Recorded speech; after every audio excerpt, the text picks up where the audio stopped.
បាទសូមជម្រាបសួរពុកម៉ែបងប្អូននាំពុកម៉ែបងប្អូនមកមើលចំការចេកបាទចំការចេកនៅរតនគិរីបាទនេះវិធីសាស្ត្រគេកាត់ចេកហើយគេដឹកចេកបាទគេដឹកចេកពុកម៉ែបងប្អូនមើលគេដឹកចេកចុះបាទ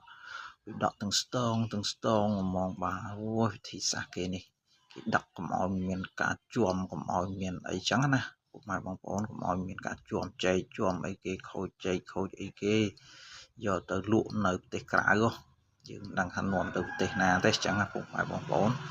ក្នុងស្រុកយើងនេះបានហូបទេបានតែគេនៅក្រៅហូបបានតិចតួចនិយាយរួមទៅអាណារៀងស្អុយយើងបានហូបទៅអាណាល្អគេនាំយកទៅលក់ទៅបាទហើយបើសិនជាយើងគិតមើលទៅគឺសិតតែនាំទៅក្រៅហើយបាទចេកនេះដីគាត់ដីរាប់ម៉ឺនហិកតាគេដាំចំការចេកបាទចំការចេកមួយនេះវឹងល្វើយហ្មងដាច់ខ្ទួយភ្នែកបាទសូមអរគុណសូម